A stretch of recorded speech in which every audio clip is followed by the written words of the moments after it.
esse universo do CrossFit, ele cresce diariamente, então cada vez mais nós vamos atender esse público no consultório e é importante nós entendermos quais são os principais objetivos que esses pacientes vão trazer para a gente no consultório.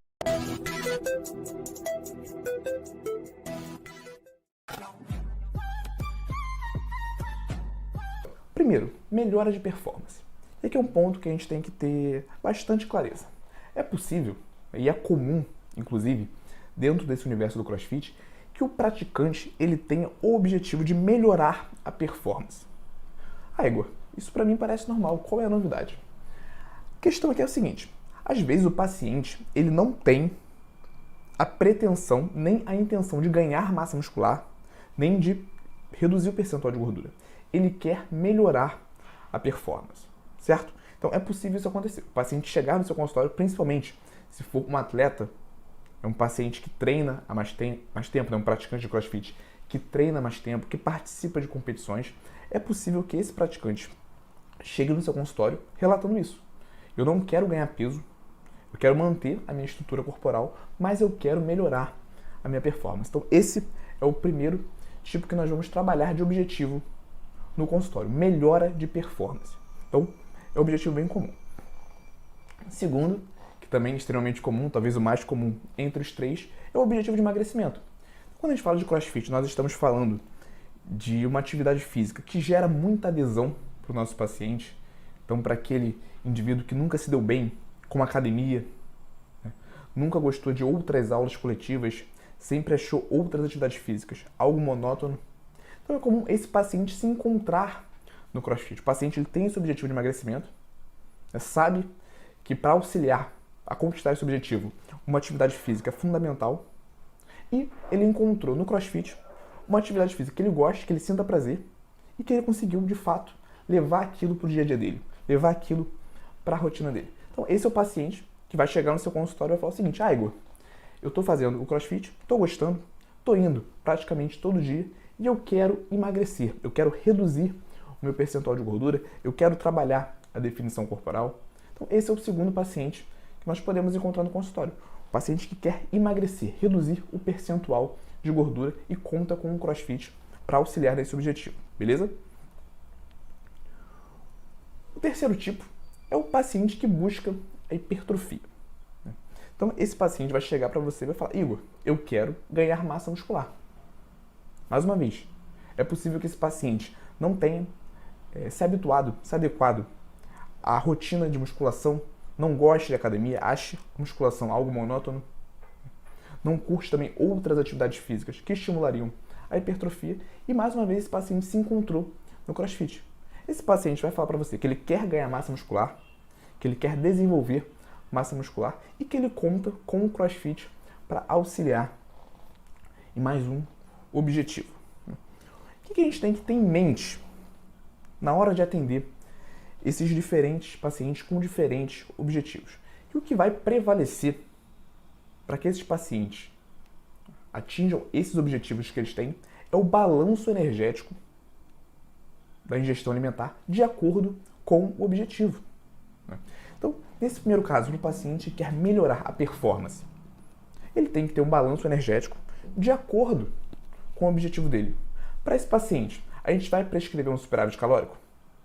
Não necessariamente. Esse paciente ele não quer ganhar peso, ele não quer desenvolver massa muscular. Ele quer melhorar a performance. É possível que para esse paciente o ganho de peso atrapalhe a performance dele nos exercícios de cardio, por exemplo. É possível que para esse paciente perder peso atrapalhe, por exemplo, nos exercícios de levantamento de peso.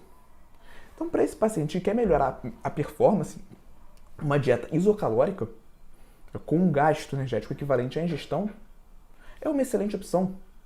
Óbvio que, dentro da distribuição de macronutrientes, proteínas, carboidratos, lipídios, nós conseguimos otimizar a performance dele. Mas em relação a balanço energético, o mais adequado é uma dieta isocalórica para um paciente que quer melhorar a performance, certo? No segundo objetivo que nós vimos, hipertrofia, para o paciente que quer ganhar massa muscular, que quer desenvolver massa muscular. O que é importante para esse paciente? Primeiro, nós de fato avaliarmos se o objetivo de hipertrofia é o melhor para ele, né? É aquilo que eu já falei, que eu falo praticamente em todas as aulas. É comum o nosso paciente chegar no consultório relatando que quer ganhar massa muscular, que quer hipertrofia, só que quando vamos analisar o percentual de gordura dele, nós identificamos um percentual de gordura muito alto. Será que para esse paciente que quer hipertrofia, né, que se imagina com a musculatura mais aparente, que se imagina com um corpo de fisiculturista, por exemplo, só que ele está com um alto percentual de gordura, será que para esse paciente um protocolo de superávit calórico é o mais interessante? O nutricionista tem que saber avaliar isso.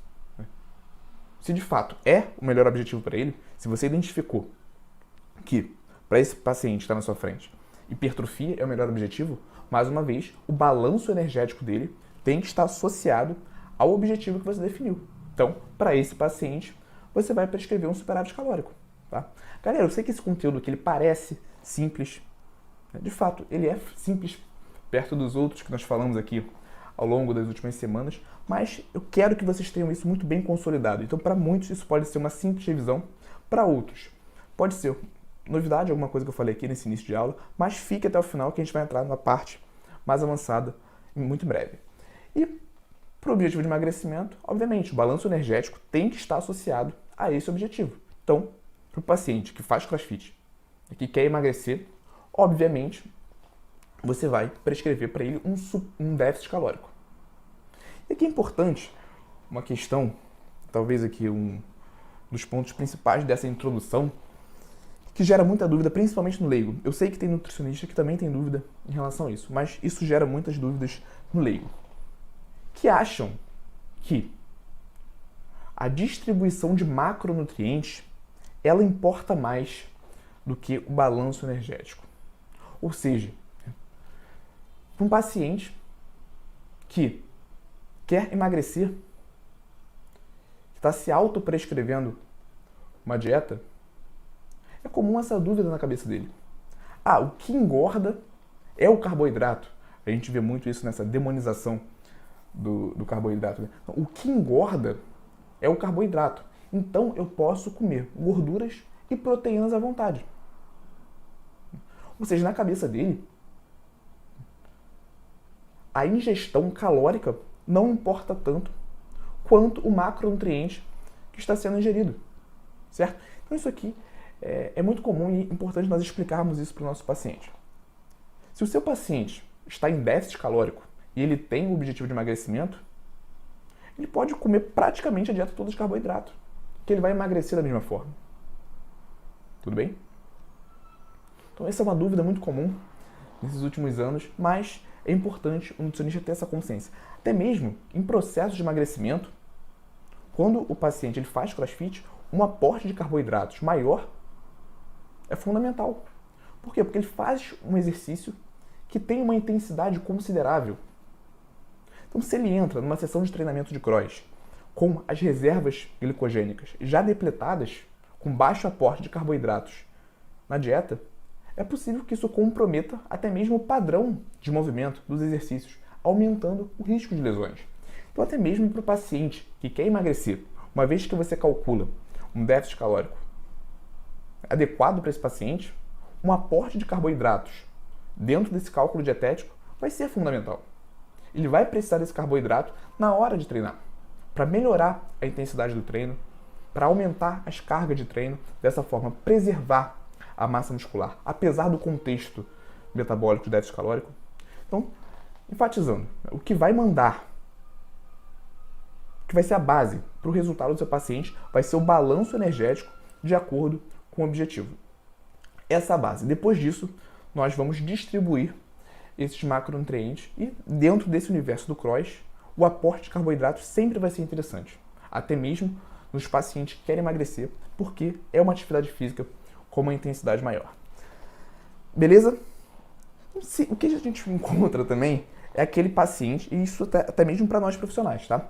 Quando a gente quer atingir um determinado objetivo, por exemplo, hipertrofia, e a gente não estabelece e não segue um protocolo até o final. Aquele paciente ou aquele profissional que fica patinando 1 ano, 2 anos, 3 anos e não chega a resultado nenhum. Isso está muito relacionado com aquele contexto de balanço energético. Tá? Em um momento, o o indivíduo ele quer ganhar massa muscular. Aí ele começa a comer mais. Ele aumenta a ingestão calórica, ele sabe esse conceito de balanço energético, aumenta a ingestão calórica, pensando em hipertrofia. Só que deu 2 semanas, ele começa a se sentir inchado. Ele acha que ele está muito inchado, ele acha que ele está ganhando muita gordura, aí ele vai e reduz a ingestão alimentar. Agora eu vou definir. Aí volta para o corpo que ele estava antes. Não, agora eu quero ganhar massa muscular. Ele fica nessa patinando durante muito tempo. Como eu falei, isso pode durar anos. Acontece muito com leigo, né, que acha que o acompanhamento nutricional para resultados estéticos não é importante, mas também acontece com nutricionistas, que se olham diariamente no espelho e vão mudando de protocolo de acordo com os resultados que eles estão vendo. Então é importante nós entendermos que uma dieta com maior aporte de carboidratos, ela vai sim aumentar a retenção hídrica momentaneamente. Tá? Se eu tenho maior aporte de carboidratos na dieta, eu tenho uma maior liberação de insulina que favorece a retenção de sódio. Isso leva ao aumento da retenção hídrica. Até mesmo para os seus pacientes praticantes de cross. Se você vai aumentar o aporte de carboidratos, você tem que deixar avisado que ele vai reter mais líquidos durante esse período. Certo? Então, protocolos para hipertrofia, para emagrecimento, eles devem ser seguidos à risca. Senão, acontece isso. O paciente fica patinando, fica rodando nessa rodinha durante anos e não chega a resultado nenhum. Beleza? Então, feita essa introdução sobre os diferentes objetivos, diferentes pacientes que nós vamos receber no nosso consultório praticantes de cross, vamos de fato ao conteúdo de hoje. Como que eu montei a minha dieta para hipertrofia no cross? Vocês já entenderam, ou vocês já sabiam, que para atingirmos a hipertrofia, o contexto metabólico mais favorável é o do superávit calórico. Então nós precisamos saber, entender quanto que o nosso paciente gasta de energia para então adicionar um superávit calórico nessa dieta. Beleza? Quais cuidados que nós temos que ter em relação à expressão desse superávit calórico? Primeiro, não ser um superávit calórico muito exagerado. Até porque se eu exagero no superávit calórico, provavelmente esse paciente vai ganhar mais gordura durante o processo de hipertrofia. Ele vai ganhar massa muscular, mas ele vai ganhar mais gordura. Isso, obviamente, não vai favorecer ao contexto estético. Beleza? Então, não exagerar no superávit calórico, mas também não prescrever um superávit muito discreto, muito singelo. Por quê? Porque pode levar muito tempo para esse paciente começar a visualizar os resultados. E isso pode comprometer a adesão desse paciente. Ele está lá seguindo a dieta, seguindo o protocolo, seguindo aquilo ali religiosamente, mas não está vendo resultado. Certo? Por mais que esse processo de ganho de massa muscular seja um processo demorado, né, um superávit calórico mais discreto pode atrapalhar isso ainda mais.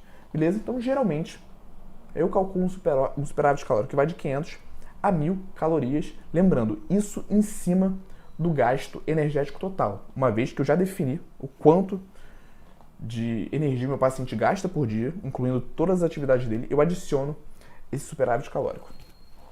Ah, Igor, mas é uma distância considerável, né? Uma margem, melhor dizendo, considerável, de 500 a 1.000 calorias. Quanto que você gosta de prescrever? Você prefere prescrever quanto dentro dessa margem? Mais uma vez, vai entrar as individualidades do seu paciente. Geralmente, começar com um superávit mais 500 calorias é um começo bem interessante, certo? Eu indico você começar com esse superávit, principalmente se você não conhece o paciente, beleza? Mas existem outros marcadores que você pode utilizar nesse momento. Por exemplo, o histórico de ganho e perda de peso desse paciente durante a anamnese. Você perguntar para esse paciente se ele tem facilidade com ganho de peso, se ele tem dificuldade para ganhar peso, se ele engorda com facilidade, se ele emagrece com facilidade, como que ele se sente. Se é um paciente que relata que tem muita dificuldade para ganhar peso, que já tentou isso a vida toda e tem dificuldade, você pode começar com um superávit calórico mais alto, certo? Se o paciente relata que ganha peso com facilidade, aí você começa de fato com esse superávit de mais 500, pode até reduzir para mais de 400 por aí, caso ele realmente enfatize essa questão do ganho de peso com facilidade. beleza? E a partir das próximas consultas, você vai acompanhando esse paciente através da avaliação física, ajustando esse superávit calórico a partir da avaliação física, de acordo com o ganho ou não de gordura durante o processo de hipertrofia, certo? Uma excelente opção também são os exames bioquímicos. Quem já me acompanha aqui há mais tempo já ouviu falar sobre exame de insulina, né? Avaliar a sensibilidade à insulina do paciente. Aquele paciente que tem uma melhor sensibilidade à insulina pode e deve comer mais carboidratos. O exame de creatina fosfoquinase, CPK, para avaliar a intensidade do treino do seu paciente. Aqueles pacientes que treinam com uma intensidade maior também devem consumir mais carboidratos. Então é uma margem significativa, mas você tem uma série de ferramentas para determinar o melhor objetivo para o seu paciente dentro dessa margem, beleza?